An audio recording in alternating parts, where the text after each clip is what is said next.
Okay, Assalamualaikum and good evening to all students. So talk ni macam mana? Korang nak cakap Melayu ke, English ke, or both? Mix. Mix Okay. Sebenarnya itulah topik ni tak ada susah sangat. Simple je. I think we can finish within 1 hour lah. Okay. So since you are starting to do your FYP, right? You're going to distribute the questionnaire to your respondents. So this is the first step. The first step that you have to know. Okay, you have to be exposed about how to find the right questionnaire. Okay. What kind of journal that you want to study, you want to focus on, okay, and then from which sources or from which website that you can get the questionnaire. So those are the things that I'm going to touch, okay. Tak lama pun, sekejap je. Sebab ni topik simple je.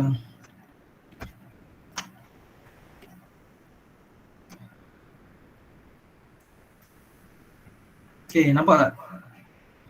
Nampak. Mana? Okay, so itulah, this is our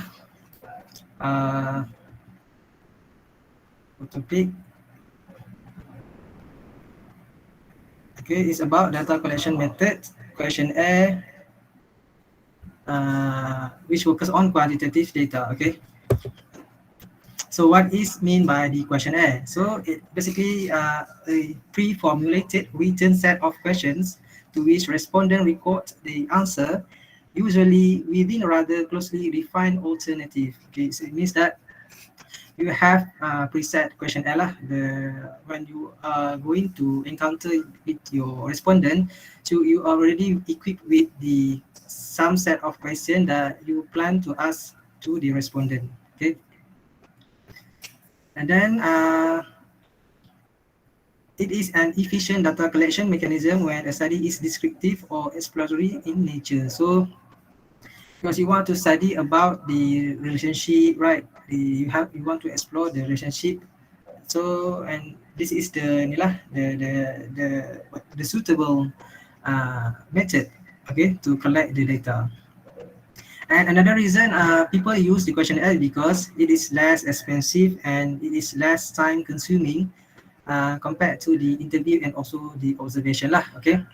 Because in our research, okay, we have several methods, okay, 3 main methods lah, okay. The first one is about the observation, and then we have the interview and also the questionnaire. So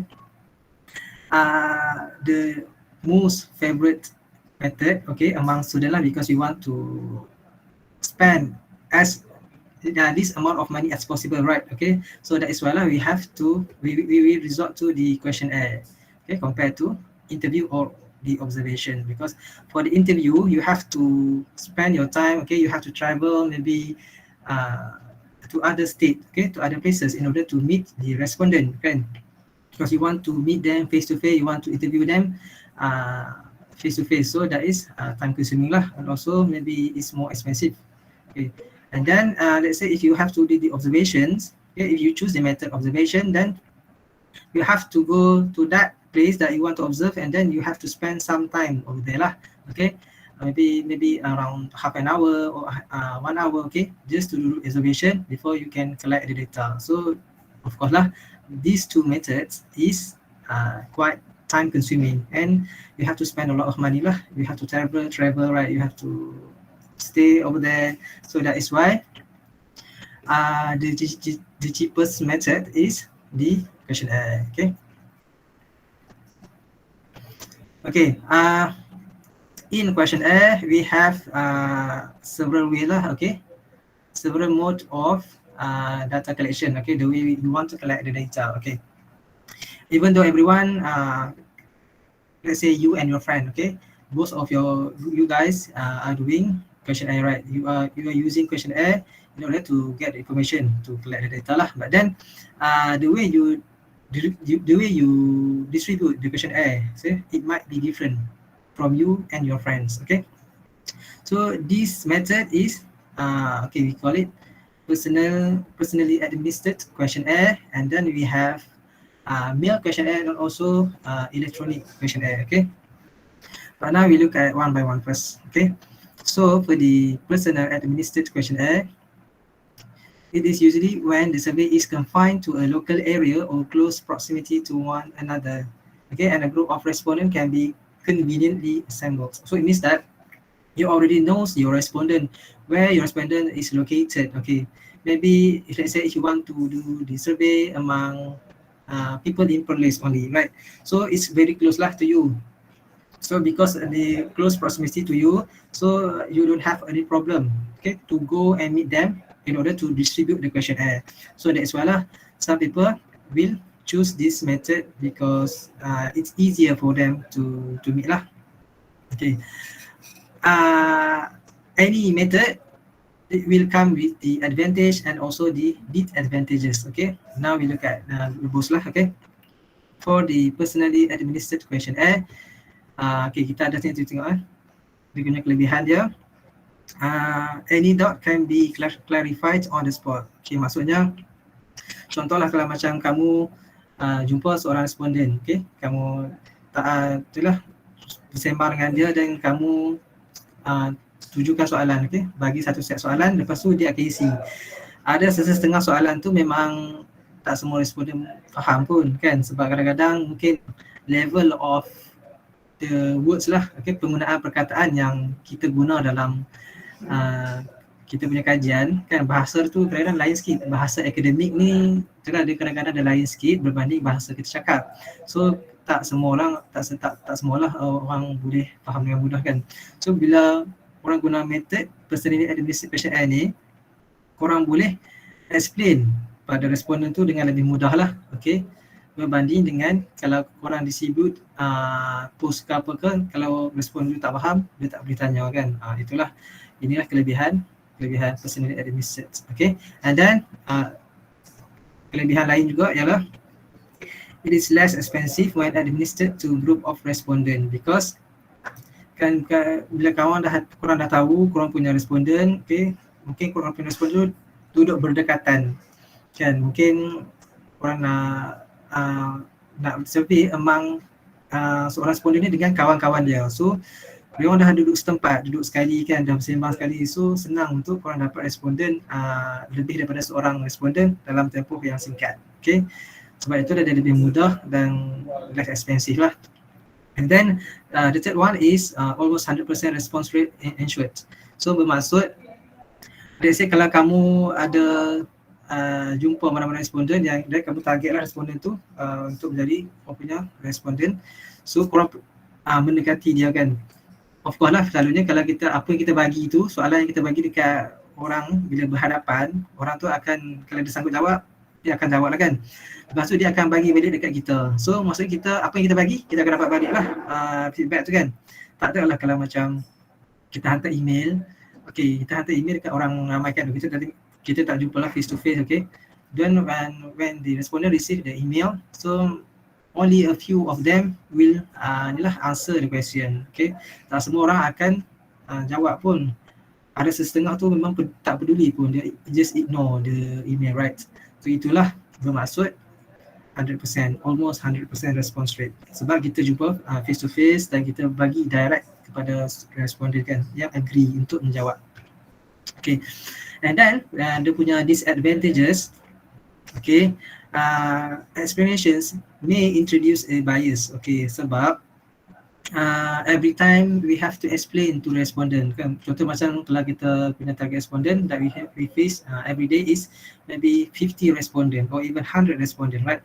So every time we have to meet them, we have to explain to them first before they answer the question. So that is why lah setiap explanation yang kita buat kepada individu yang berbeza tu mungkin berbunyi lain, mungkin dah maksud lain kan. Okay, kadang-kadang kita pun dah letih, kita pun dah macam bila responden pertama hingga ke 10 tu mungkin kita bersemangat lagi kan nak explain. Lepas tu lepas pada 1 jam lepas kita buat video tu ataupun lepas responden ke seterusnya kita dah rasa penat kan, ataupun kita dah macam anggap tak apalah orang yang dah faham kan. Itu dia macam ada bias sikit. kan, the way we introduce, the way we explain the question to the respondent also might cause bias. Okay, and then it take time and effort of course lah kan, sebab korang jumpa berhadapan, okay, korang pergi sendiri, okay, you go you involve in the field, okay, berjumpa dengan responden, memanglah korang kena spend some time over there sebab tak berjumpa dengan orang, lepas tu korang buat akan rasa lebih letih lah. So bila korang buat method ni, korang tak boleh buat benda lain dah kan, dalam masa waktu yang sama korang tak boleh lah nak pergi tempat lain ke, nak pergi makan pun tak ada kan. Jadi kita kena fokus pada kerja tu dulu sampailah habis. Lepas tu kita ada method kedua, okay, which is mail questionnaire.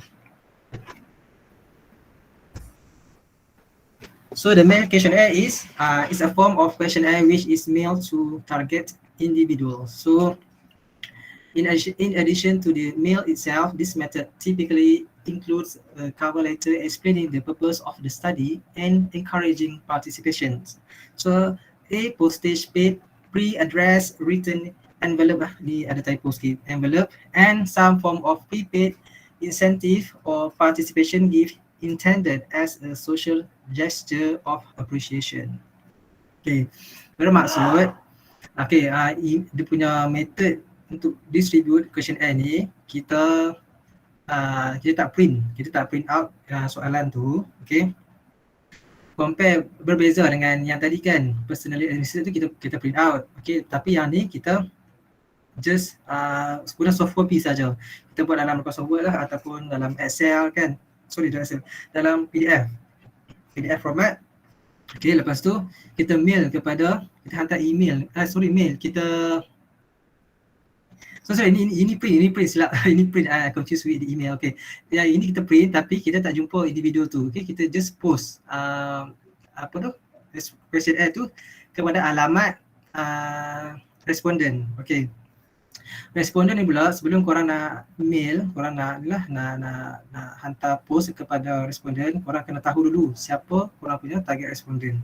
Okay, contoh mungkin kajian korang melibatkan student among IPTA. So you have to know lah the target audience. Okay, you have to get the detail of the respondent lah. Contohnya mungkin diorang punya alamat polis kediaman ataupun sekarang PJP kan, suruh korang distribute kepada rumah diorang lah. Okay, alamat tempat tinggal, okay, their home address. So this way, after you get the information from the respondent, okay, you get lah the home address and any address lah that you can contact, that you can send the questionnaire to. Okay. So from that, and then you will print out the questions and then you masukkan sekali dengan ni cover letter. So setiap questionnaire mesti kena ada cover letter lah. So tujuan cover letter ni dia nak bagi introduction. Okay, we have to explain. Dia macam ni lah, macam orang kata apa, prakata kan, macam kita nak minta tolong orang, so kita kena adalah budi bahasa sikit kan. Tak adalah macam paksa orang, tiba-tiba surat datang ke rumah macam memaksa pula orang kan. Itulah cover letter ni tujuannya untuk itulah satu, untuk nak explain tujuan kajian kita ni untuk apa dan siapa kita punya target responden dan kenapa responden tersebut, kenapa orang tersebut dipilih sebagai menjadi responden kita. Okay, lepas tu biasalah ada agreement lah. Maksud agreement tu macam kita katalah kalau puan atau puan sudi untuk menjawab soalan ini dan bolehlah teruskan untuk menjawab sampai ke page-page belakang kan. Setengah orang tak sudi, jadi tak apalah, dia orang tak jawab lah kan. Itulah kelemahan mail questionnaire sebab kita post barang ni ke alamat responden, tapi bila yang datang balik kepada kita tu lah, return questionnaire tu terlalu sedikit. Okay, tak semua orang mampu menjawab, tak semua orang ada masa untuk untuk baca envelope kan, untuk tengok surat dan tanda-tanda, lepas tu nak hantar semula. So even though bukanlah susah pun, tapi itulah, setengah orang tak ada masa, setengah orang macam fikir benda tu remeh kan. Okay, and then selain pada cover letter that we include, kita juga akan masukkan postage paid, okay, pre-addressed written envelope. Okay, maksudnya kita letak juga sekali dalam tu envelope kedua yang digunakan oleh responden nanti selepas diisi questionnaire tu diisi sampai siap. Lepas tu the respondent will return back the finished questionnaire, okay, to us lah, okay, through melalui dia akan masuk ke dalam envelope kedua tu. So dalam envelope kedua tu korang kena tulis siap-siap lah berserta dengan stamp yang kita lekat siap-siap, okay. Korang tulis siap-siap korang punya alamat rumah korang ataupun alamat office korang ke apa kan. Apa-apa alamat lah yang boleh menyebabkan questionnaire tu sampai balik kepada korang, okay. Itulah, itu dia punya yang kedua. Lepas tu ada juga, okay, ini optional lah, okay, yang cover letter dengan written envelope ni wajib lah untuk masukkan, okay. Tapi yang ketiga ni dia optional, okay, tak semua orang buat lah, tapi orang yang ada bajet saja ataupun orang yang ada grant, orang yang ada bajet, orang yang rasa nak bagi appreciation, okay, kepada orang yang jawab lah, nak menghargai orang sebab tolong jawab questionnaire, tolong post lagi kan, so dia bagi hadiah dalam tu. Hadiah tu letak lah, kadang-kadang dia letak voucher kan, dalam bentuk gift lah. Contoh macam voucher supermarket lah, voucher RM50 Giant ke, RM10 Giant ke The Store ke, apa, Ion ke kan. Masa saya belajar dulu ada juga responden, dia student lah, student PhD, okay. Dia buat cara macam ni lah, dia hantar kepada orang tapi dalam masa sama dia bagi juga voucher KFC bernilai RM20 kan. So selepas kita jawab, dia akan bagilah orang panggil apa tu, voucher tu RM20. So voucher tu dia mungkin bertahan dalam 6 bulan macam tu kan. So okay lah, so this is insentif lah, dia cuma macam optional, tak semua orang mampu buat kan sebab it's expensive lah actually.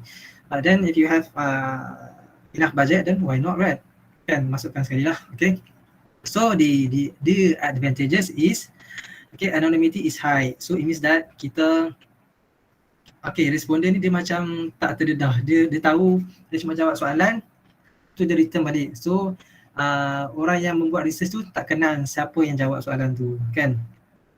So itulah dimaksud anonymity is high. So maksudnya ada privacy lah, okay, privacy bagi pihak responden. So dia lebih yakin lah untuk jawab kan, untuk menjawab soalan tu secara jujur. Kadang-kadang ada setengah soalan tu menyentuh isu-isu yang quite sensitive lah to some respondent. So that is why lah some respondent quite concerned about the question, then they might be reluctant to answer, okay. And then the second advantages is it is a wide geographic region can be reached. So sebab korang post kan, so contoh macam sebelum ni kita kata yang method pertama tu personally administered, so korang pergi ke tempat yang terdekat sahaja kan, sebab tempat tu lah yang memudahkan korang untuk pergi. Tapi kalau method kedua ni korang tak perlu pergi pun, korang post saja kan, post soalan yang korang dah print tu, lepas tu syarikat post yang akan tolong postkan untuk korang kan. Tak kisahlah kalau korang post kat Johor ke, even ke Sabah pun, Sarawak kan, pasti barang tu akan sampai. So korang tak perlu pun nak susah payah pergi kan. So that is why lah we can cover a wide geographic regions. And then the third one is token gift can be enclosed to seek compliance. Okay, ni macam nak cakap tadi lah. Okay, kita boleh masukkan sekali gift lah atau voucher, okay, atau token di dalam envelope masa kita dah hantar tu, okay. And then respondent can take more time to respond at convenience. So compared to the first method whereby we face with the respondent, so respondent mungkin rasa kekok kan, kita dah jumpa dengan dia masa ialah respondent tak semua orang bersedia kan. Mungkin masa tu kita pergi ke sesuatu tempat, lepas tu kita jumpa respondent tu, kita cuma tahan dia kan, kita cakap dia nak ambil masa dia sekejap. Mungkin masa tu dia tak convenience untuk jawab, mungkin dia sebenarnya dia tak kisah, tapi ketika itu waktu tak sesuai kan. So mungkin time tu dia rushing nak pergi beli barang ke, ada kan nak jumpa someone ke, so the time that we met tu mungkin tak convenient. So sebab itulah kalau kelebihannya mail ni, bila kita hantar mail tu, okay, post tu kepada location respondent tu, so dia akan diberi masalah mungkin dalam seminggu atau 2 minggu untuk dia orang jawab kan, lepas tu untuk dia orang return balik questionnaire tu. Dan so lah is more convenience lah, untuk dia yang lebih flexible, okay.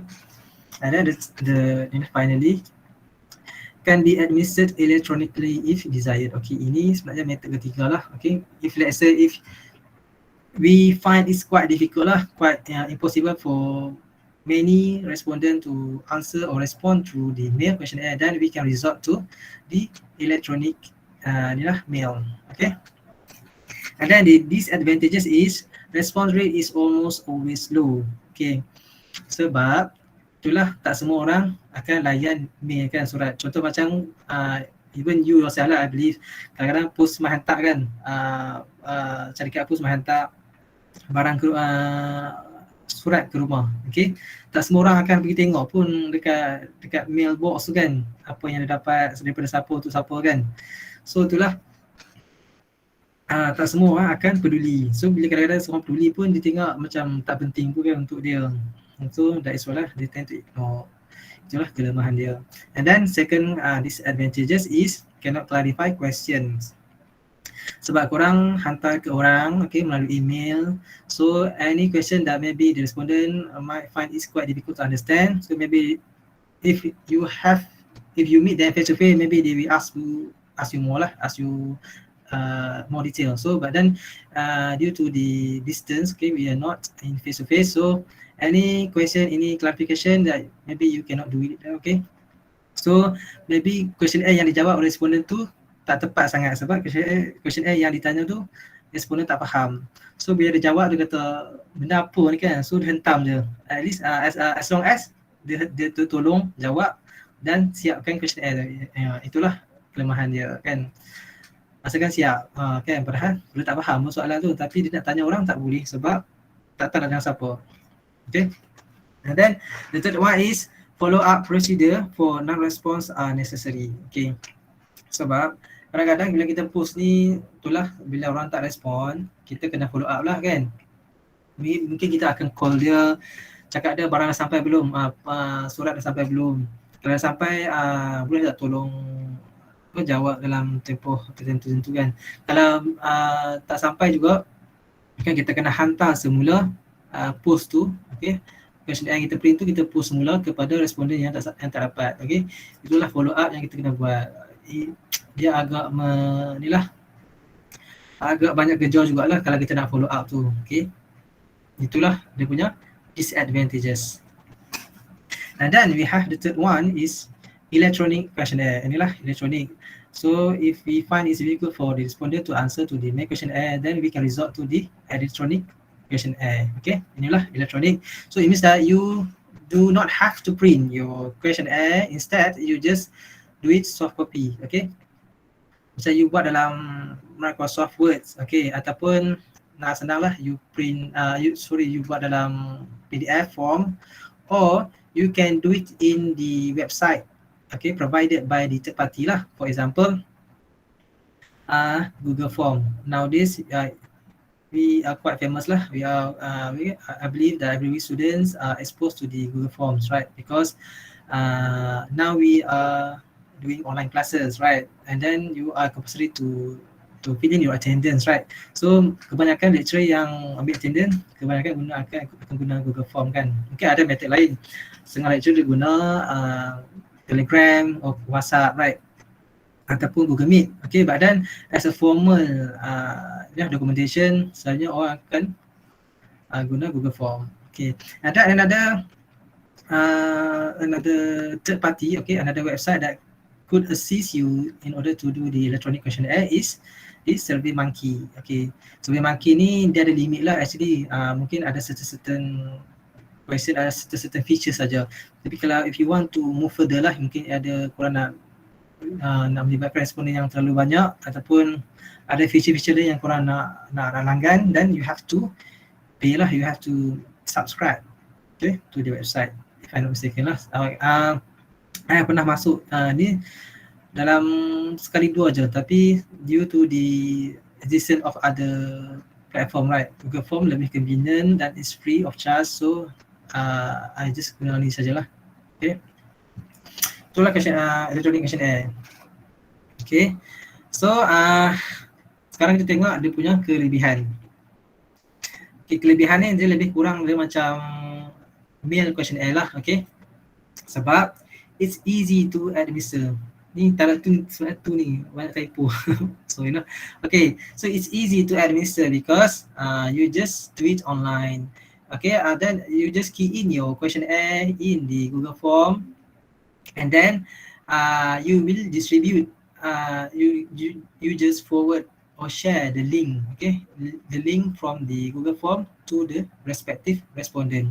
So the link tu korang boleh distribute kepada responden melalui WhatsApp boleh, ataupun you distribute online lah. Tapi kalau macam you punya responden tu melibatkan orang-orang kenamaan ataupun orang-orang yang dikatakan formal lah, okay, contoh macam daripada syarikat, eksekutif ataupun manager daripada syarikat kan, so it's quite improper lah to use WhatsApp kan. So instead you need to send the link for the Google form through email, okay, diorang punya email rasmi lah.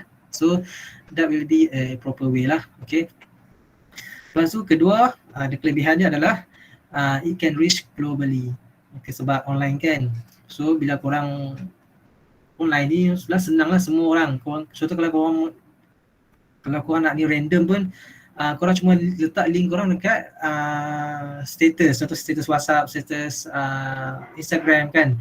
Lepas tu korang punya follower pula ataupun contact person korang tu bukan yang dari Malaysia saja kan, ada juga daripada luar negara, especially dalam Instagram, dalam Facebook kan. So boleh kata the whole world population boleh tengok korang punya questionnaire. So sebab itulah it can reach globally. Kalau korang nak senang tu, korang buat dekat status Instagram ataupun Facebook korang, link tu kan, nanti orang akan klik je. Tapi itulah tak semua method, tak semua kajian boleh buat macam tu sebab ikut pada kau punya target respondent jugalah. They say if your respondent is among student, kalau korang letak dekat dalam status tu, tiba-tiba makcik sebelah jiran korang pula pergi klik, pergi jawab, kan, itu dah lain pula. Kita cakap dengar tak? Guys, can you hear my voice? Yes, sir. Boleh lah, okay. Yes. Risau juga saya cakap seorang-seorang. Okay dah. Okay, so itulah method electronic questionnaire yang kelebihan dia, okay. Dan ketiga is electronic questionnaire is very inexpensive, okay, compared to the other two method, okay. The early two method whereby you have to print out your questionnaire, okay, you have to use a lot of A4 paper, and then you have to post your question, and then you have to go into the field lah, okay, to meet the person. So compared to this one is you just distribute the link, okay, from the Google form to the respective respondent, okay. Itu je, tak melibatkan kos, cuma melibatkan you punya kos internet sahaja kan. Tapi internet berapa lah sangat kan, korang pula guna tengok social media banyak kan. So I think it's not an issue lah, okay, for the electronic questionnaire. So that is why lah it become a favorite method for students to distribute questionnaire because it is very inexpensive. Okay, and then the fourth advantages is fast delivery, because sebab kalau korang distribute sekarang, waktu tu juga responden akan dapat link tu kan, responden akan jawab, dan kalau dia rajin dia akan jawab, kalau tak rajin mungkin dia akan jawab malam lagi kan, ataupun esok ke, depend on his or her convenience lah. Okay, kalau korang mail tadi, contoh kalau korang nak mail, nak hantar dekat alamat rumah student kan, so mungkin ambil masa paling cepat pun 2-3 hari kan, itu pun kalau sampai. Kadang-kadang post tu, kita punya dokumen tu melencong ke negeri lain dulu mungkin sebelum sampai kepada rumah responden. So it takes some times lah. So that is the risk that we have to face lah, okay. Berbanding dengan elektronik, risiko tu tak ada sebab kita cuma melalui online. Okay, and then respondent can answer at their convenience like the main questionnaire, okay. Macam itulah, same like the main questionnaire. Sebab diorang ada masa sendiri, okay, diorang diberi masa selalunya dalam seminggu lah. Okay, selalu dalam seminggu kan. Lepas tu respondent will answer lah at their convenience, okay. Whenever they find free time to answer, then they can answer lah. Okay, itulah dia punya advantages. And then the disadvantages is Ini kelemahan.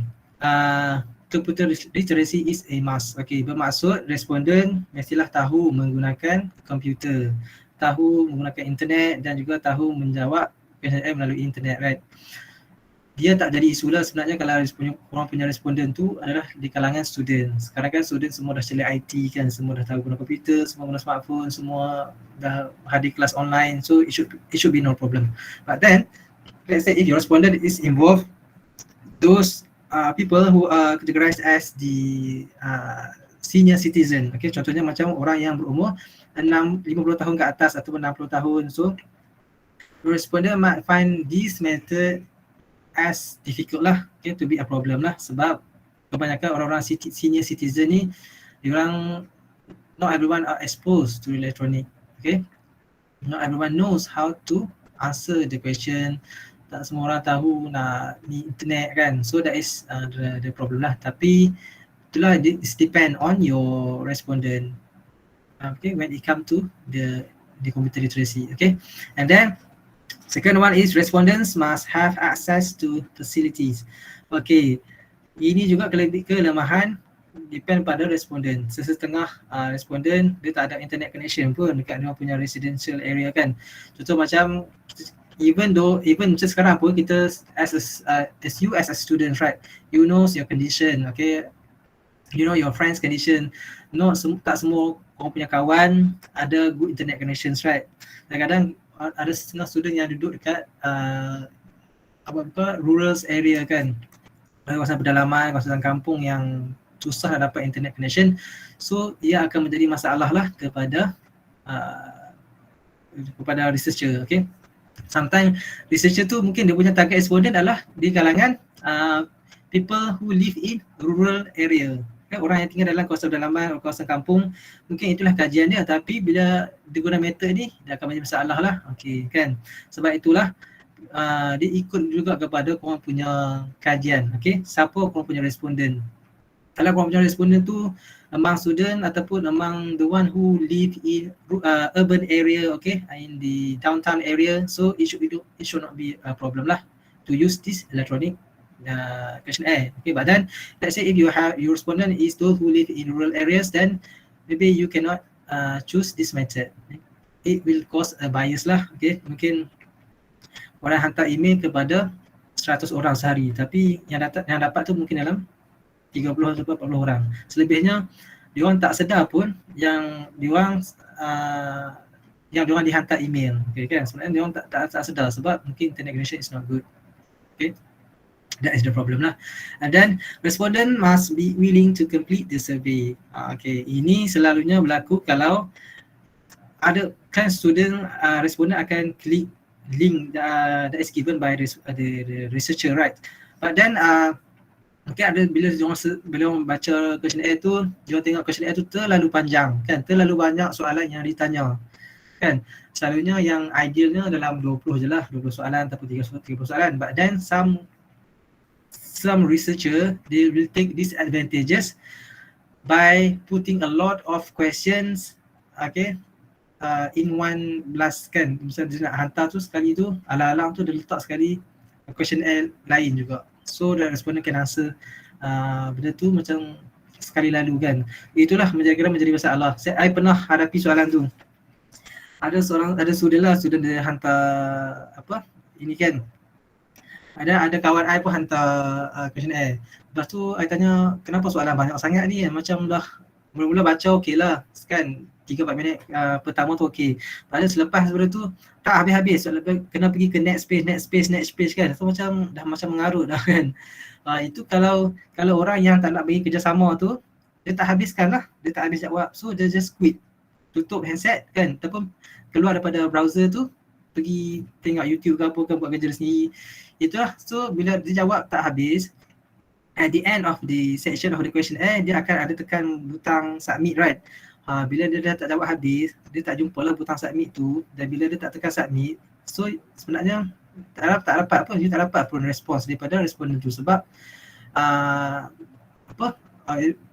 Google Form anggap benda tu tak dijawab, walaupun dia jawab tak habis, tapi tak habis. So bila dia tak tekan submit, so orang tak dapat lah, dia anggap sebagai tak jawab. Itulah kelemahan dia lah. Okay. Sebab itulah kalau korang nak guna electronic questionnaire pun samalah, okay.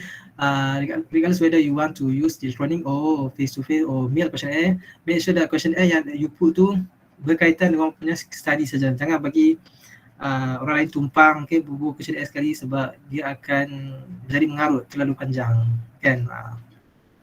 Itulah. Those are the three methods, okay, the three mode of data collection method lah through questionnaires. And then, okay, guideline for questionnaire design. Okay, you should focus on 3 areas lah in order to reduce bias. Okay, pertama, tengok based on the wording of the questions. Okay, inilah wording of the question. Okay, and then make sure lah soalan yang korang guna tu, okay, mudah difahami. Perkataan-perkataan yang, okay, the way you arrange the words, okay, in order to ask to the respondent must make sure that it's easier to understand. Okay, it doesn't involve the jargon word. Okay, soalan perkataan-perkataan yang complicated ataupun jarang kita jumpa, kan. Especially dalam bahasa Inggeris lah, kalau korang guna bahasa Inggeris kan, kadang-kadang soalan selalunya questionnaire ni dia hantar dalam 2 bahasa kan. Contoh macam kajian kamu dalam bahasa Inggeris, okay, dan kamu adapt questionnaire tu daripada journal. Journal dia selalunya dalam bahasa Inggeris kan. Okay lah, boleh guna bahasa Inggeris, tapi by the same time you have to prepare your questionnaire in 2 bahasa. Okay, dalam bahasa boleh juga sebab your respondent ni among Malaysians kan. I believe lah your respondent, your study is about respondent in Malaysia. Okay, jarang lah study pasal overseas. If let's say your study involve overseas student, then it should no problem lah sebab you tak perlu translate dah kan, you cuma guna bahasa Inggeris sahaja. Tapi bila melibatkan kajian di Malaysia, selalunya lah tak kira lah melibatkan peringkat apa pun, degree ke, master ke, PhD ke, selalunya kena ada 2 bahasa. So it's easier for the respondent to understand. Itulah, itu dah ada punya ni wording ni, wording of the question kan. Itulah yang korang kena bagi fokus. Okay, and then content. Okay, content and the purpose of the question. Okay, tengok dia punya content jugalah, tujuan kajian kamu, ada purpose. Okay, adakah soalan tu melibatkan soalan yang feeling, okay, melibatkan feelings ataupun objective fact. Contohnya feeling, mungkin dia melibatkan satisfaction. Mungkin dia tanya adakah kamu berpuas hati dengan produk tersebut, adakah kamu berpuas hati dengan servis yang diberikan oleh orang tersebut kan, ataupun syarikat tersebut. So itu melibatkan satisfaction. So satisfaction ni dia ada kaitan dengan subjective lah, subjective feeling. And then kalau yang objective fact ni, ini senang sikit sebab yang punya dia letak specific number kan. Contoh macam age, what's your age, what's your level of education, and then itulah, itu orang panggil objektif. Okay, and then okay, satu lagi yang wording juga, korang kena ikut jugalah level of education. Sometimes respondent might be those who are bukannya orang yang education tinggi sangat kan, macam tu. So you have to be sensitive lah. Okay, soalan tu kena make sure that it's easier to understand. Jangan guna perkataan yang pelik-pelik ataupun yang susah, apa orang nak kena tengok kamus kan untuk understand. Okay, and then type and form of question. Okay, so jenis soalan juga, soalan yang korang tanya tu, it can be either in open-ended question or closed-ended question. So open-ended ni maksudnya soalan yang ditanya apa, contoh macam berikan 3 sebab kenapa kamu menggunakan produk ini. Okay, tapi kan korang tak bagi pilihan, dekat dalam questionnaire tu untuk diorang tick mana-mana kan. Itu dipanggil open-ended lah. Bermaksud responden kena isi sendiri jawapan, diorang kena tulis sendiri. Okay, berbeza pula dengan closed question di mana korang buat soalan tapi korang dah sediakan jawapan, cuma responden tick saja yang berkaitan. Okay, itulah perbezaan open-ended and also closed question. Okay, and then positive or negative worded. Ini bermaksud dia macam, kalau korang tengok questionnaire ni korang akan faham lah. Okay, mungkin sekarang kalau I explain korang tak faham sangat. Okay, and then sequencing respondent is led from question of a general nature to those that are more specific. Okay, contoh macam soalan kalau punya soalan terlalu banyak, Okay, selalunya kita akan bagi introduction dululah. Okay, soalan yang simple-simple. Okay, you have to ask a simple question first. Okay, before you proceed with the more specific question. Maksudnya soalan yang mula-mula tu dia macam santai sikit kan, tapi bila dah ujung-ujung tu baru dia lebih memerlukan pemikiran, okay, untuk menjawab. Okay, yang panggil progressive more difficult lah, progressively more difficult, the more time they spend to answer the question. Janganlah soalan kuatan tu tiba-tiba buka-buka soalan orang tengok soalan macam apa kan, macam nak kena fikir banyak lah, macam pening dah kan. Orang macam soalan satu pun dah pening, orang tiba-tiba orang malas nak jawab dah kan. Dah lah orang tengok soalan ke bawah, ke belakang, ada banyak page lagi. Bila dah soalan satu pun dah pening, dah susah, dah menyusahkan dia orang untuk berfikir, memang dia orang takkan jawab lah. Dia tend to ignore ataupun they are reluctant to answer. Okay, and then classification data and also personal information. Okay, ini jugalah bila melibatkan information personal ni, you have to be sensitive lah. Okay, contoh macam demographic question that involve age, education level, marital status and also income. This is quite sensitive. Okay, satu lagi, it is best not to ask for the name of the respondent, but the questionnaire can be numbered, okay, should it deem necessary in order to ensure anonymity of the respondent. Okay, selalunya soalan responden, soalan questionnaire yang kita bagi kat responden ni, kita takkan tanya pun soalan, dia takkan ada section yang menyatakan tulis nama anda. Selalunya jarang ada benda tu. Sebab bila ada soalan macam tu, orang akan takut untuk jawab tau. Sebab dia macam dah ada record pasal diri dia orang kan. Sebab itulah selalunya orang tak tanya soalan pun. The researcher will leave the question anonymous so that the respondent will answer it truthfully lah. Dia akan jawab dengan jujur, okay. To be honest lah, dia tak ada lah macam cover-cover kan. Bila kita letak nama kita ni, kita tahu nama kita di record, so kita akan jawab pun based on tak jujur, kan. Kalau korang tahu korang punya nama diambil, so of course kadang-kadang soalan yang kuat sisi tu korang macam berfikir nak jawab. Korang akan jawab benda yang tak jujur untuk menyembunyikan diri korang sendiri. Itulah, that is the reason why it is best lah not to ask the name of the respondent. But then if you want to trace the location of the contoh macam respondent ni daripada negeri Pahang, contoh macam kita akan buat pools kan.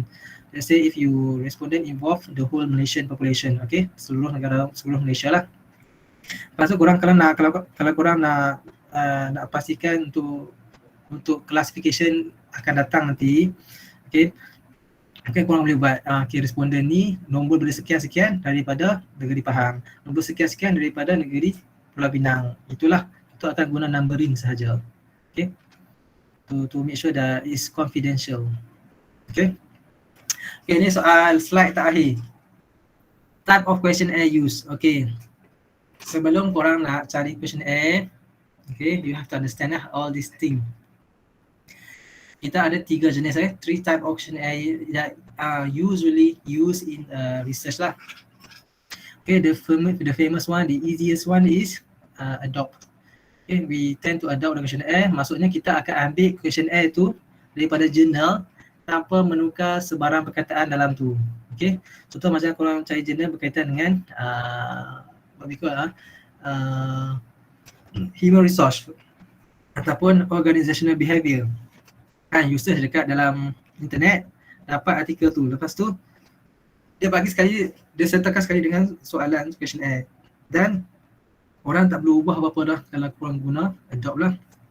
Tapi tak semua questionnaire sesuai untuk di-adopt. Tak sesuai untuk korang adopt, untuk korang apply dalam korang punya kajian. Sebab ada setengah kajian tu perlu sedikit modification untuk to suit the Malaysian culture, to suit the respondents condition kan. Sebab questionnaire yang kita ambil tu jurnal dia daripada international kan. Itulah, bila jurnal international ni kadang-kadang main daripada negara Europe, okay, negara yang dah maju, negara yang pemikiran dia dah lain, so dia orang dah faham terms tu. So that's why kadang-kadang bila kita guna dekat Malaysian punya society, Malaysian punya contact, kita kena alter sikit dia punya bahasa. Kita make sure dah perkataan yang susah lah, perkataan yang complicated macam jargon words tu, kita kena tukar dengan perkataan yang sinonim tapi maksud yang lebih mudah untuk difaham. Ataupun sebelum ni mungkin questionnaire tu diguna di kalangan golongan yang berpendidikan tinggi, kan? So it's easier lah for them to understand. But then they say if you use the same question but then your respondent is among orang yang yang tak berpendidikan tinggi, so okay, ataupun orang kampung kan, yang orang tua, so you tak boleh lah guna soalan yang sama kan, nanti dia orang tak faham. So korang kena adapt sikit, tukar sikit perkataan tu, tapi tak menjejaskan maksud, cuma menukar perkataan supaya orang lebih faham dengan mudah. Itu okay. Yang kedua tu kita panggil adapt. So you have to adapt lah the questionnaire to suit your respondents. Okay. Dan yang ketiga pula, okay, the third type of the questionnaire is the researcher will develop new instrument. Okay, bermaksud dia tak guna pun questionnaire yang sedia ada dalam jurnal ni lah, jurnal yang ada di internet kan. Okay, sebaliknya dia develop sendiri selalunya, tapi yang ni selalunya in the advanced study lah, ataupun melibatkan study among postgraduate level, contohnya macam level master ataupun PhD. Okay, even though okay, saya pun dah encounter banyak study thesis PhD, okay, tak banyak pun yang thesis yang ni yang develop new instrument ni, sebab complicated. Okay, memang susah. Kalau dah contoh macam korang punya kajian, korang punya variable dalam yang kamu guna dalam kajian korang tu dah ada dalam jurnal, dah ada dalam artikel dan internet kan, yang korang guna untuk buat chapter 2, chapter 3 tu, dan ambil je, you just adapt. Okay, kalau tak boleh adopt, just adapt. Kita ubah sikit-sikit, as long as the maksud still the same. Okay, jangan korang duk gata-gata buat develop new instrument kalau dah ada questionnaire sedia ada, sebab kalau korang buat benda ni memang susah. Dia memang banyak step, memang banyak procedure that you have to follow. Dia macam ni lah, korang nak rentas sungai kan, sungai tu korang duduk seberang sini, korang nak rentas ke seberang sana. Sampan dah ada dekat sebelah tu, tapi korang memang sengaja nak pergi berenang, nak rentas sungai tu. Macam memang cara cari penyakit kan. Itu orang cakap, jangan cari nahas, jangan develop new instrument sebab korang punya degree level. Korang tak ada masa pun, tak sempat pun setahun nak develop new instrument kan, dengan nak menulis chapter lain lagi. So you better take, adopt or adapt questionnaire. Okay, itulah dia punya slide untuk questionnaire design. So ada apa-apa tak setakat ni sebelum I tunjuk contoh? Any question that you like to ask me, okay, regarding the slide or regarding the notes that I just explained to you just now? Ada tak? Banyak ni, 120 student. Senyap tak ada So if there is no question, then I think we can proceed with the example lah. Okay. Korang ada kelas research method kan untuk degree ni, untuk FYP, betul tak? Betul. Betul. Dah masuk dah tajuk ni berkaitan dengan questionnaire. Dah masuk belum?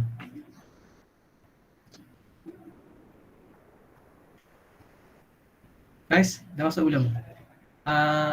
Lecture untuk research method dah sentuh dah subjek pasal questionnaire ni. Ada tak?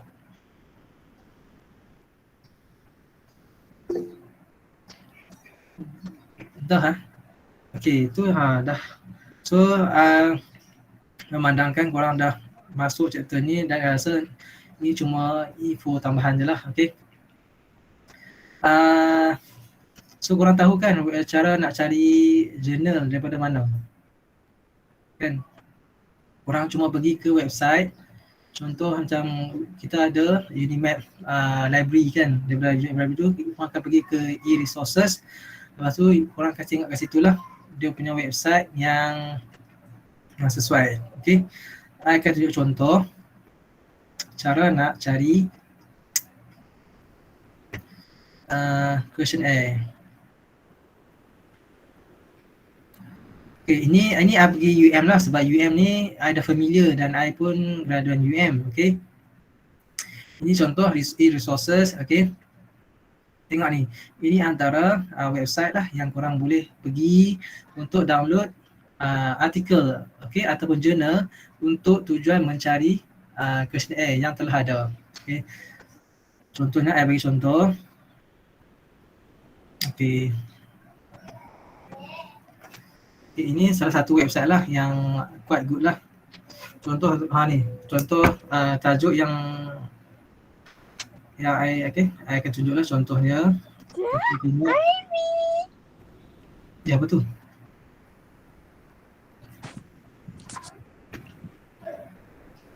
Okay, nampak ni.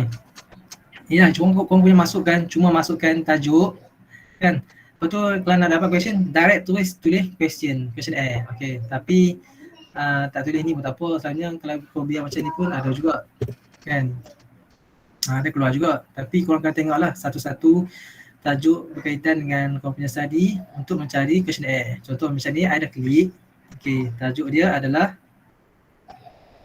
cross-sectional investigation of relationships between the organizational environment and challenging behavior in support services for residents with intellectual disabilities.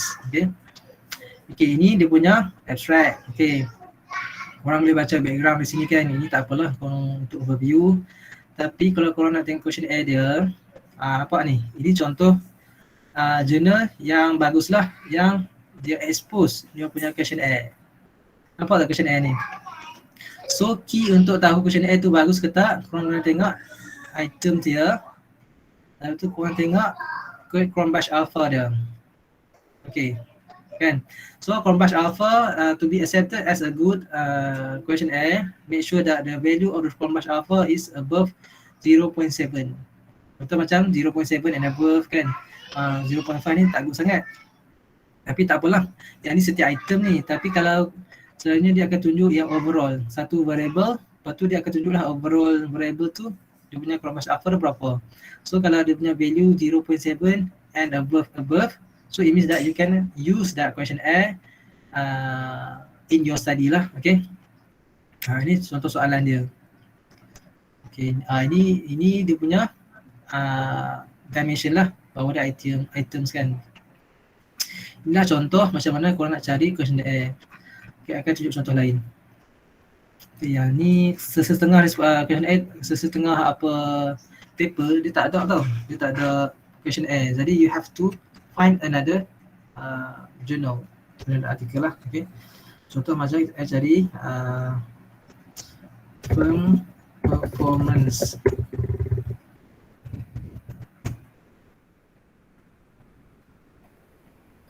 Okay, ini ada website lain pula, I guna Emerald Insight.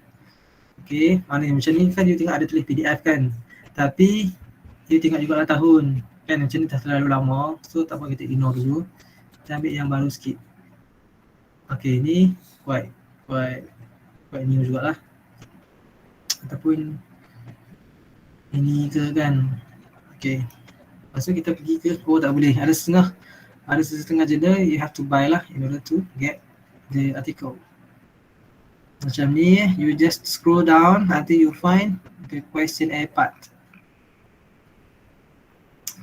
Kadang-kadang you have to read, okay, in detail. Ataupun nak mudah, type questionnaire dalam tu.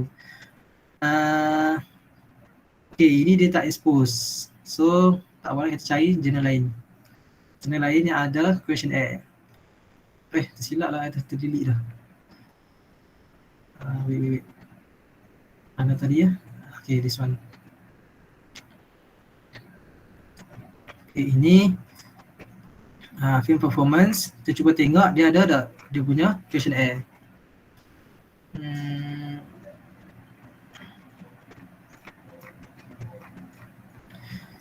Mungkin tak ada, mungkin dia tak katakan tak ada. So bila kita cari tu tak ada, so kita carilah questionnaire item lain juga.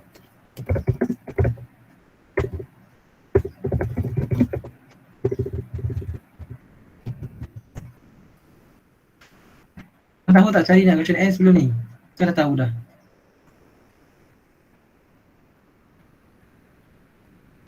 Okay. Sekejap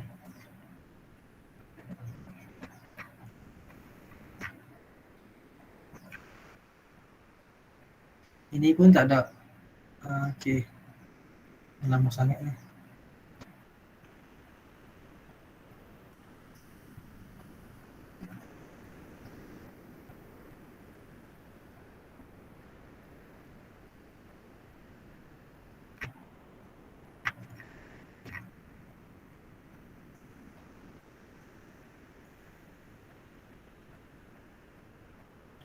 Kadang-kadang questionnaire tu dia tak buat dalam bentuk table tau. Dia akan uraikan dalam bentuk paragraf ni. Dia akan letakkan dalam apa tu? Perenggan lah. So korang kena baca satu-satu dekat section tu untuk extract dia punya questions. Ada juga soalan, ada juga jurnal yang macam tu. Okay, tak ada. So memandangkan dah susah sangat, kita try type terus naik performance questionnaire. Okay. Hopefully adalah kata ada kata tadi dekat website lain. Ni macam direct dah ni. Okay, innovations and then okay, ni macam menarik. Nampak tak? Ini. Inilah question in, questionnaire. Inilah dia punya soalan. So dah dapat dah questionnaire kan? Berkaitan dengan information sharing, internal lean practice, and then management leadership, and then customer involvement adoption, customer involvement, and then supplier involvement. Okay, itulah question area. Nampak ada tak banyak pun, setiap satu variables ni dia cuma ada at maximum dari 5. So inilah ideal question lah. Kalau soalan tu terlalu banyak, contoh sampai berbelas-belas, dia boleh juga, cuma dia akan menyukarkan responden untuk jawab nanti. Okay, so itulah, jangan ambil soalan yang terlalu banyak questions. Tapi walaupun korang nampak sini dah ada question, cuba cari dulu dia punya Chromebus Alpha ataupun composite reliability. Okay, sebab dua benda tu yang menentukan sama ada questionnaire tu bagus ataupun tak. Cuba search no. Chromebus ni. Cepat dia tunjuk kan. Dia tulis all Chromebus Alpha are higher than 0.6 except customer involvement. Okay. Okay, jadi maksudnya 0.6 ni sebenarnya not very good lah. Tapi kalau macam korang untuk yang develop questionnaire yang baru, so 0.6 ni di consider as acceptable. Tapi kalau questionnaire yang dah develop, ambil daripada journal, so it's better to ambil yang 0.7 and above. Okay, macam ni kan. Ini Chromebus Alpha dia. Contoh macam questionnaire untuk variable information sharing, dia punya Chromebus Alpha is 0.8. So bermaksud bagus lah. Okay. Ni 0.75 bagus. Ini 0.9 okay. Okay. So mostly dalam ni okay. Macam performance kan. Jadi dia ada pecahkan dia punya into maybe 3 dimensions kot. So that's why they have 3 Chromebus Alpha, 3 value of Chromebus Alpha. Okay, that is why they have different value. Okay, ni contoh yang questionnaire yang boleh diambil. Ni satu lagi composite reliability kan. Tadi saya cakap pasal Chromebus Alpha kan. Korang kena tengok Chromebus Alpha. Ataupun kadang-kadang Chromebus Alpha orang tak guna sangat sebab value yang lebih tepat adalah composite reliability. Ini lebih bagus lah. Okay. Sebab itulah kadang-kadang journal ada juga yang letak CR ni. So dia masuk composite reliability. So korang tengoklah dekat variables ni, dia punya CR ada apa? 0.7. So masuk okey lah. Okay, CR yang above 0.7 tu dikira sebagai bagus dan boleh digunakan. Ni dia letakkan sekali ni. Chromebus Alpha pun ada, CR pun ada kan. Chromebus Alpha, CR, ni Chromebus Alpha, CR, okey. Ni contoh soalan, contoh macam mana korang nak extract questionnaire daripada artikel berkaitan dengan tajuk korang tu. Faham tak sangat ni? Nampak tak? Faham tak? Okey. Itulah cara nak cari questionnaire daripada artikel. Setengah artikel memang dia tak bagi questionnaire. Tak tahu, mungkin sebab dia nak cuba sembunyikan dia punya gap ataupun itu sebagai aset dia orang lah kan. Setengah orang ada yang macam itulah, Tapi banyak juga yang ada question, so it should not be a problem lah untuk korang cari questionnaire yang sedia ada. Lepas tu korang cuma adapt saja. Ni another article, mari kita tengok ada tak sebenarnya questionnaire. Okay, ini dia punya framework kan. Okay, dari sini kita nampak jelas lah dia punya variable dia apa. Contoh macam technological capabilities, organizational capabilities, environmental capabilities, ada logistic capabilities, dan finally dia punya DV adalah term performance. Okay, kita tengok ada tak dia punya items.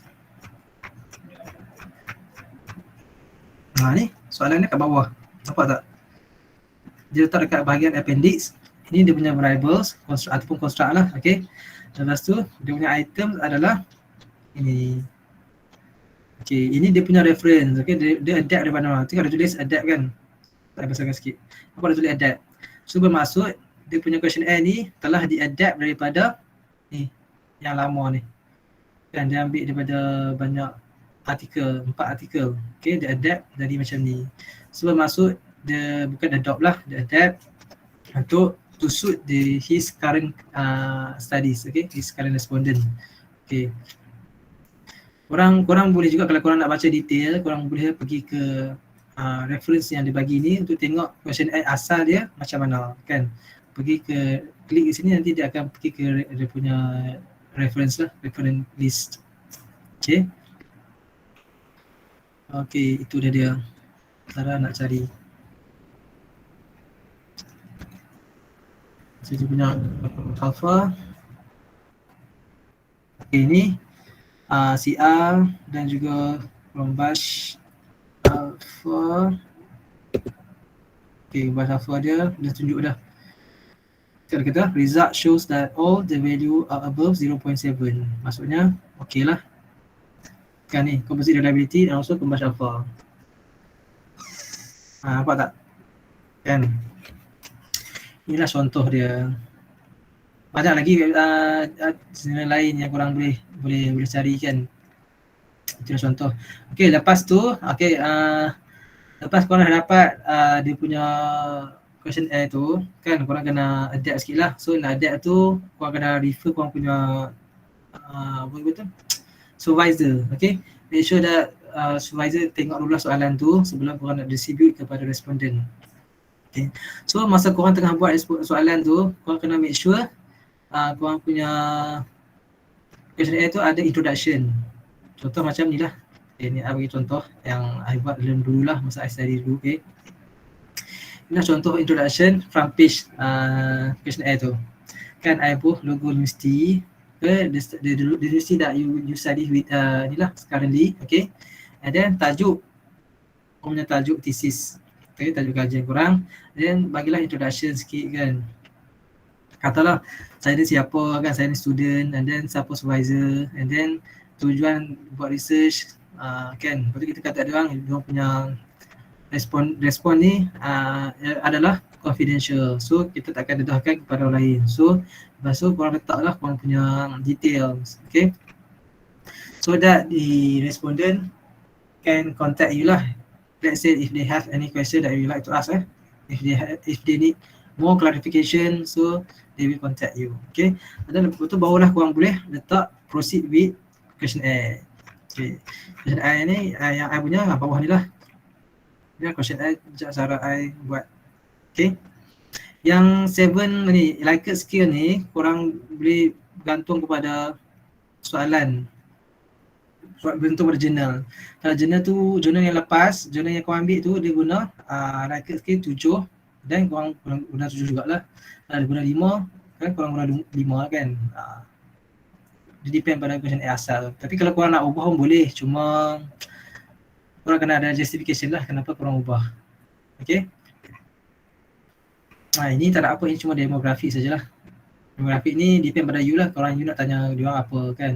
Apa statistik yang korang nak collect daripada dia punya respondent kan. So macam kalau korang tengok umur dia, tulislah section umur, nanti dia akan tick kan, dia orang dah kerja berapa lama kan, dia punya ini pasal company lah, so tak ada kaitan sangat.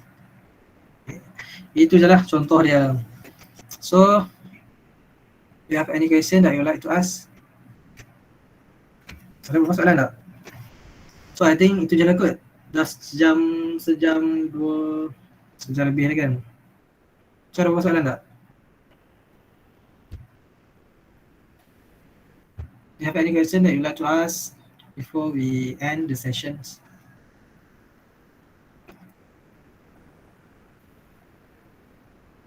Tak ada lah. So Dr. Syahidan. Doktor?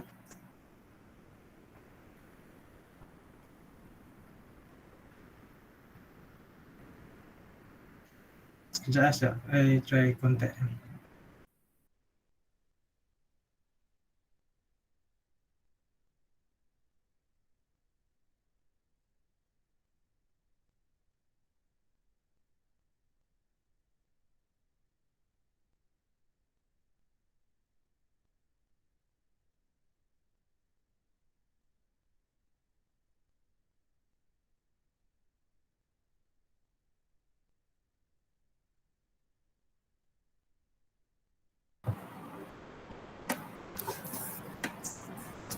Okay, so ada soalan tak?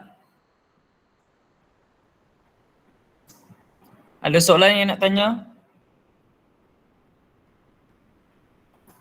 Rachin Sipak D มีคำถามไหม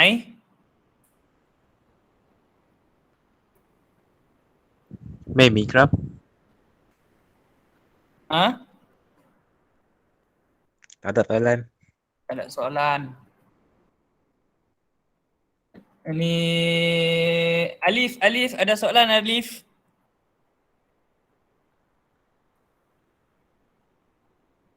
Bazli?